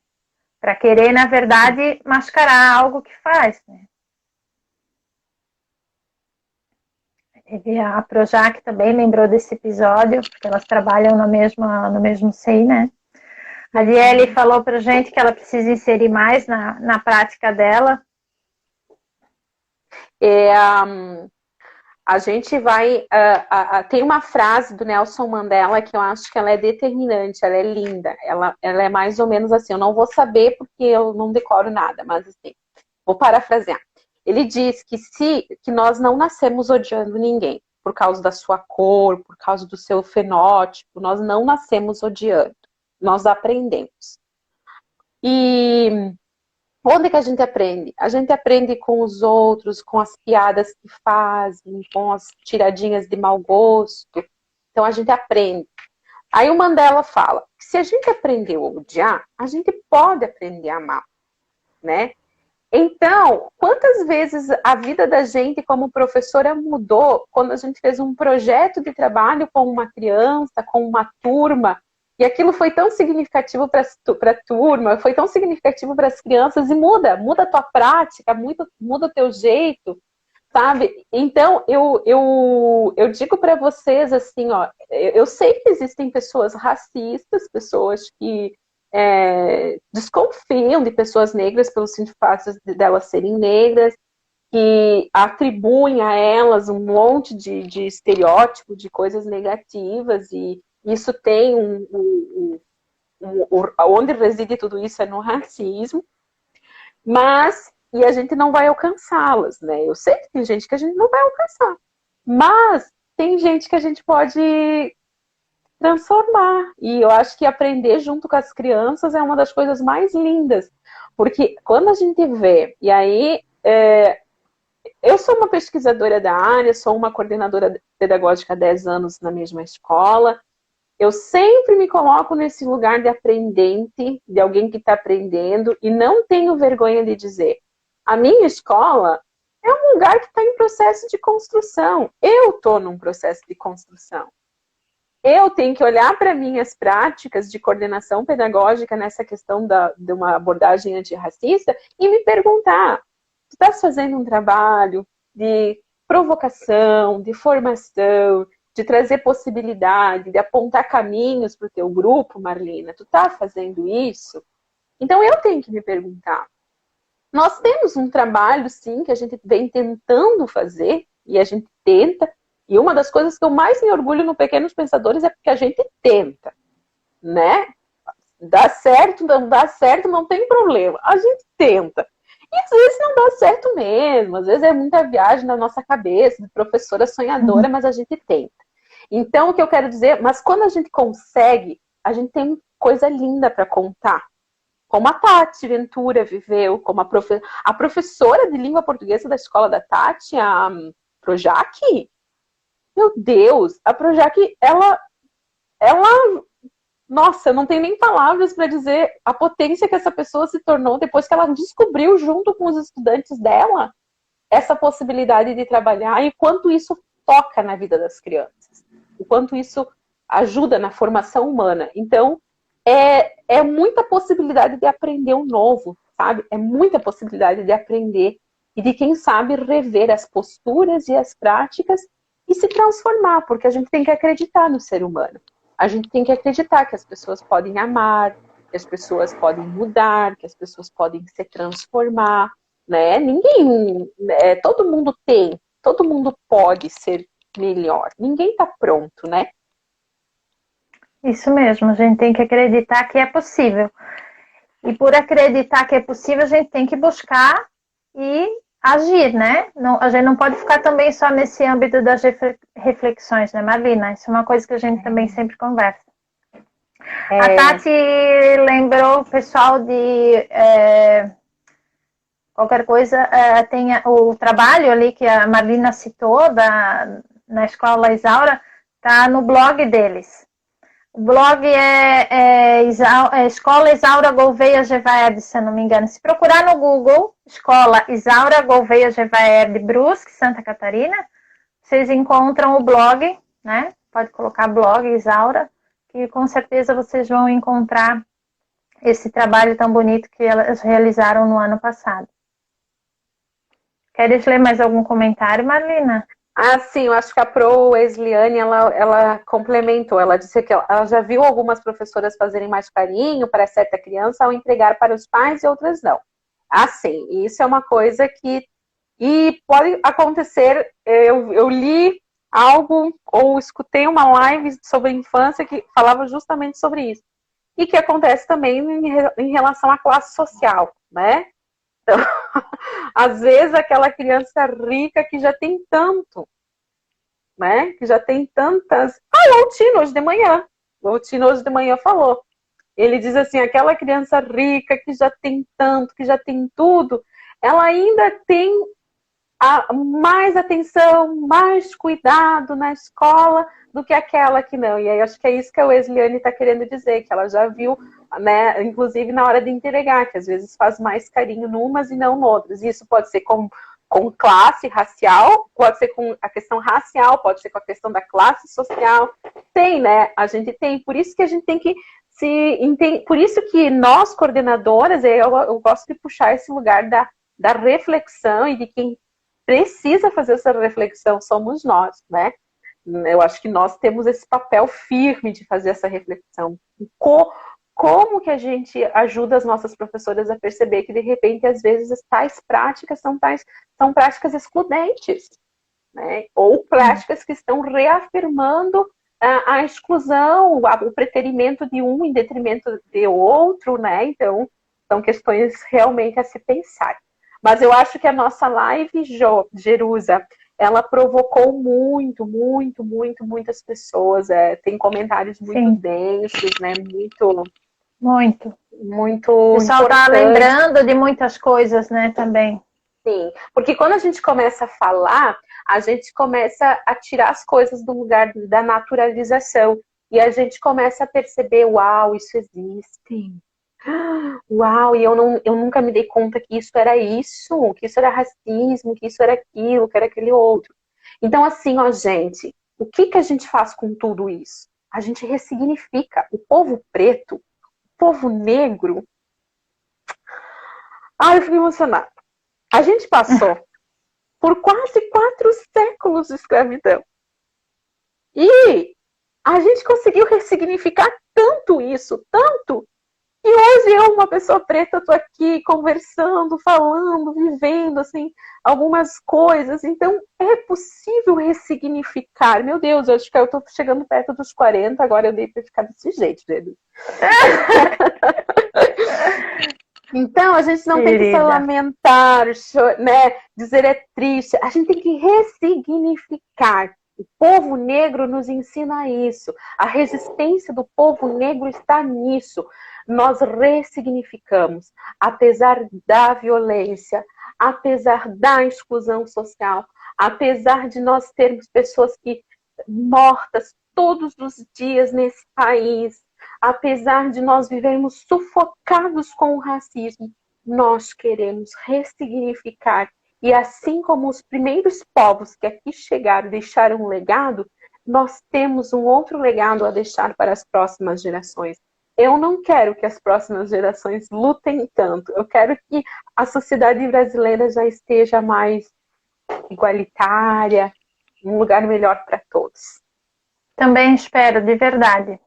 Palmas para o povo negro e para todos, para Marlina maravilhosa, que traz assim tanta verdade na sua fala e tanto amor, que é o que a sociedade está precisando, né? A partir do momento que a gente se amar, e independente de raça, cor, credo, religião, né? A gente com certeza vai se tornar uma sociedade melhor. E a gente pode e deve utilizar o meio da educação como um meio de a gente buscar essa transformação. Porque a gente precisa buscar essa transformação. Ela ainda não está. Ela será, mas ela ainda não está, né, Marlina? Exatamente. Marlina, amada, queres falar um pouquinho sobre o teu domingo pedagógico? Fizesse quase todo mundo chorar, e o pessoal tudo... Muita emoção. Claro. Muita emoção. É muita emoção. Emocionante. Educação é isso. Educação é visceral. Educação. Cada uma faz as suas lutas, faz as suas, né? Tem umas que puxam mais para esse lado, para aquele lado, mas educação é isso, né? É assim, Gê, o domingo pedagógico. Eu adoro o domingo pedagógico. Respiro. O domingo pedagógico é uma proposta que nasceu num domingo de manhã. Eu, com essa minha inquietação toda, né, pensava, preciso de um espaço, e comecei a escrever e contar coisinhas assim no Face, escrita. Quando a gente foi para a pandemia, eu perdi o domingo pedagógico, gente, porque a escola é que me dava gás. Então, eu vi uma coisinha lá na escola, daí, né, eu comecei a perceber que eu fazia a capturação de uma coisa da realidade. Então eu vi uma coisa lá na escola, eu problematizava e fazia uma escrita. E aí eu comecei a fazer isso a partir de lives. Então hoje o Domingo Pedagógico, ele é um espaço onde a gente conversa sobre coisas que acontecem na escola, cotidianidades, problemas da escola, uma série de questões que envolvem a escola. Neste domingo pedagógico que vai acontecer, nós receberemos, adivinha o quê? Coordenação pedagógica. Nós vamos falar sobre coordenação pedagógica, que é esse lugar da educação que eu, Jerusa, a Geisiane, que está aqui, eu acho que eu vi a Viviana, a Valesca, né? Nós esse lugar que é um lugar difícil às vezes, né? Só às vezes, não sempre.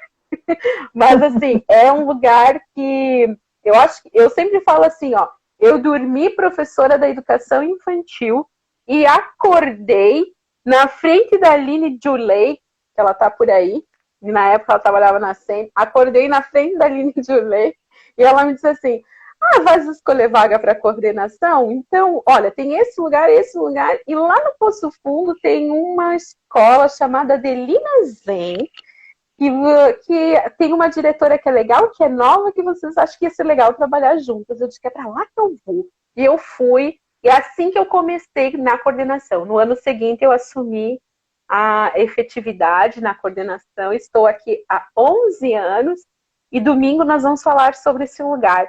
Geisiane, Jerusa, Alessio Massaneiro e Marlina Oliveira. Pensa no negócio que vai ser. Não percam. As minhas transmissões são pelo Facebook. E não é na conta da Marlina. Para quem quiser participar, acompanhar, é na página Marlina Oliveira, né, Marlina? Isso. Quem quiser acessar minha página, fique muito à vontade. E está ali o Protagonizar, quero falar também, e achei a proposta da Jerusa tão linda, tão sensível, tão uma oportunidade para a gente aprender mais, né? E que, Gê, quero te falar, que posicionamento de luta antirracista você querer inaugurar as lives do teu canal a partir dessa temática, que é uma temática. Não para por aqui. Eu sou apenas uma das pessoas que pode abordar a temática, mas tem tantas. Eu acho que a Tati Ventura deveria vir aqui um dia contar como foi fazer na prática. Eu acho que a professora Jaqueline Santa Brígida deveria vir aqui também, que viveu isso. Então, tem outras pessoas que posso te dar o contato. Então, ao longo dos muitos anos que o Protagonizar vai existir, traga outras pessoas para falar sobre esse assunto. Com toda certeza, com toda certeza. A gente vai dar continuidade, como a Marina falou, às lives aqui no Protagonizar. A próxima live, até para vocês ficarem sabendo, ela vai ser sobre a questão do uso da tecnologia pelos docentes, pelas professoras de educação infantil. A gente acaba direcionando um pouquinho mais nosso olhar para a primeira infância, né? Porque é a área que eu atuo e acabo pesquisando e me aprofundando um pouquinho mais nesse tema, né? E também porque a gente sabe da extrema relevância que é a gente cuidar dessa primeira infância, né? Então, para todos, o convite também meu. Agradeço a Marlina, né, por ter me convidado também para o Domingo Pedagógico. Então, estão super convidados a ir à página da Marlina, também conhecer, né, um pouquinho mais da Marlina Oliveira.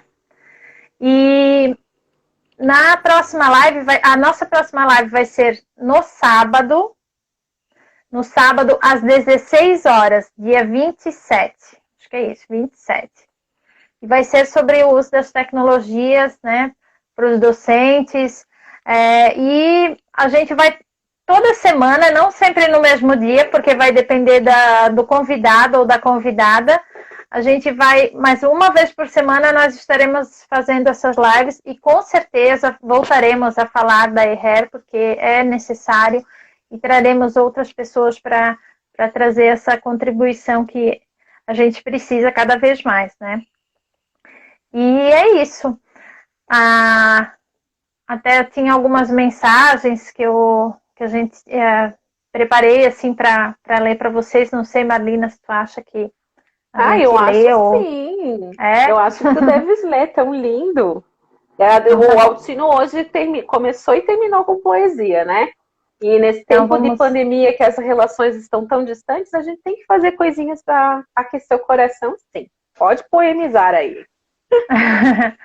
É, na verdade, uma mensagem que faz um pouquinho mais a gente refletir sobre isso, da Suelaine Carneiro, que é uma pedagoga, mestra também, assim como a Marlina, e que faz parte de um movimento também de mulheres negras.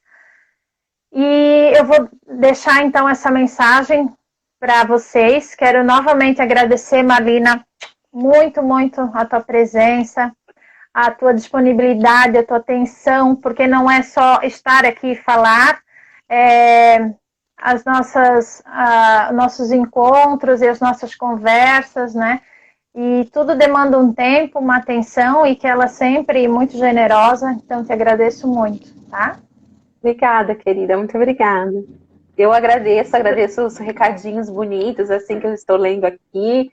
Um beijão para todo mundo e a gente se vê, né? A gente se vê aí por todos os lugares nas redes. Beijo, pessoal. Obrigada. Então, a mensagem é bem curta, tá, pessoal? Para encerrar. Ao fechar os olhos para estas questões, a educação passa a reafirmar e perpetuar a hierarquias e noções de superioridade. Omitir-se em relação ao racismo, machismo e sexismo é possibilitar situações de violência no espaço escolar. Em lugar disso, a escola deveria oferecer formação de igualdade e respeito a todas as culturas e pessoas. Oferecer o direito de conhecer os outros. Suelaine Carneiro. Então é isso, pessoal. Muito obrigada pela presença de todos, a todos que nos acompanharam nas duas lives. Né? E vai ficar no IGTV do nosso Protagonizar. E eu espero vocês no próximo sábado. Domingo agora, né? No Domingo Pedagógico da Marlina. E no próximo sábado, dia 27, às 16 horas, para a gente conversar mais um pouco sobre outra temática. Fiquem ligados no Protagonizar, que a gente vai deixar o card a divulgação dessa nova live também. Um beijo no coração de todo mundo, no coração da Marlina, e uma boa noite. Boa noite. Tchau, tchau, gente. Tchau.